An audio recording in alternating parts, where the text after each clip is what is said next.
Good morning, Mrs. Lee, teachers, students. This morning is the first time that I'm addressing you all in the year 2019.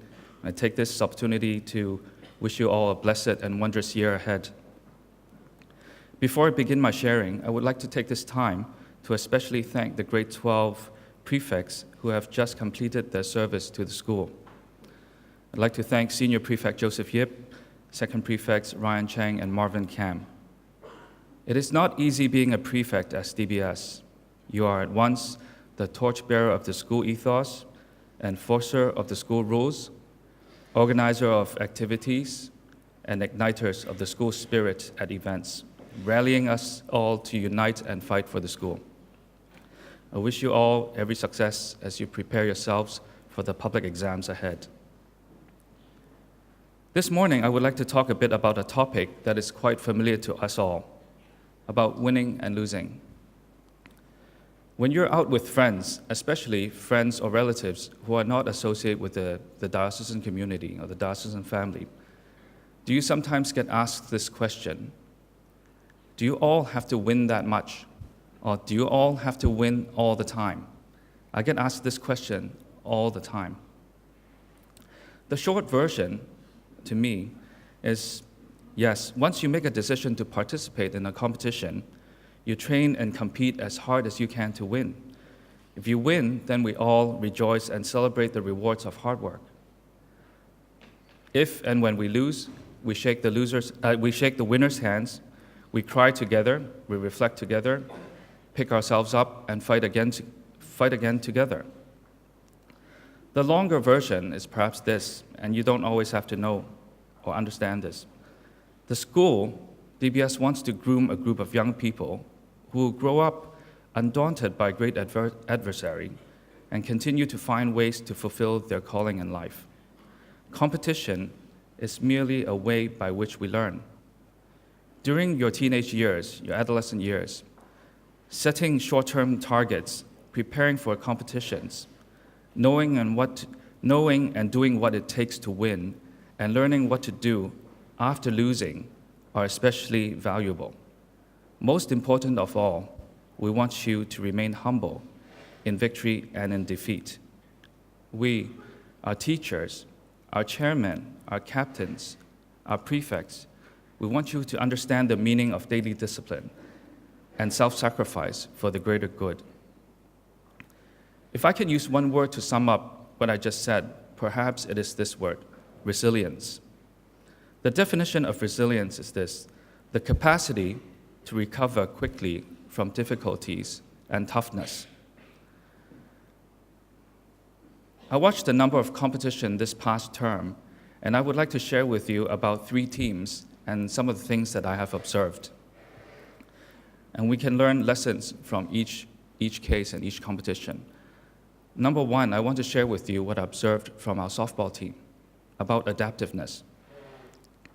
Our softball team played against the top seed of the tournament sometime last month. It was a tense situation. It was difficult. The other team was rolling, and our team was struggling, probably because of the pressure to perform and the eagerness to overcome this adversary. We struggled in our pitching, we struggled in our fielding, and in batting. And eventually, we couldn't overcome the opponent, and we lost. And I saw the disappointment in the boys' eyes. But they did not give up. They regrouped and worked together with the coach. And in the match in the following week, they played with much more consistency and focus. The pitches were much more accurate, the fielding was much more certain, and the batting improved. They finished the tournament on a high note.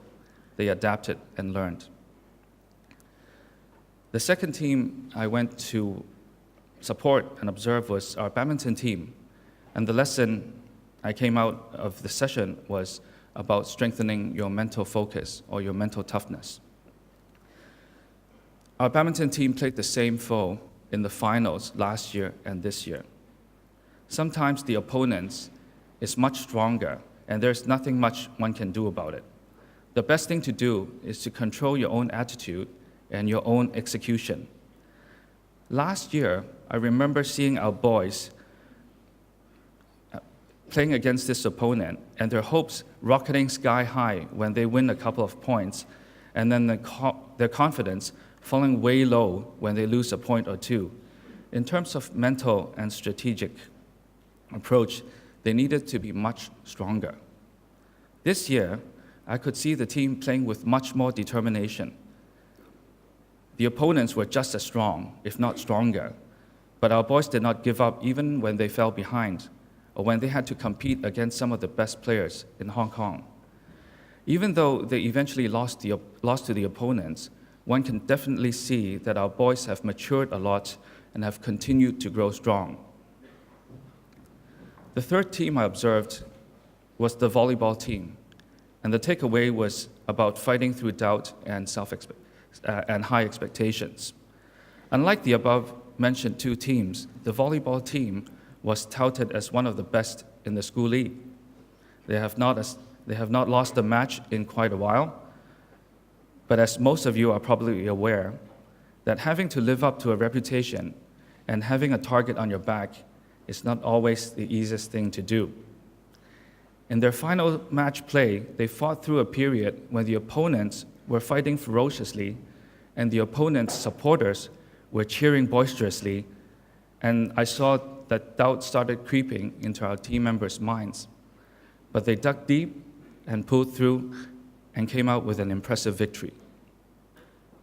The ability to learn and adapt, the ability to strengthen your mental focus, the ability to fight through self-doubt, these are all aspects of resilience.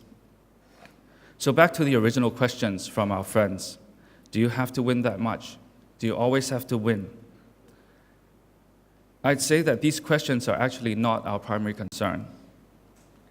The question we need to ask ourselves daily is whether we are taking steps day by day, however small, in turning ourselves into a better person, a person that God intends us to be. One lesson I've learned through the years and I would like to share with you, and hopefully it will be useful to you, is to practice and compete as if you're facing your last match, but come out of the match as if you have just completed or played your first match, so that you will keep and maintain your eagerness, your excitement, and your hunger to succeed. May I wish you every success in reaching your goals you set for yourselves in this coming year. Thank you.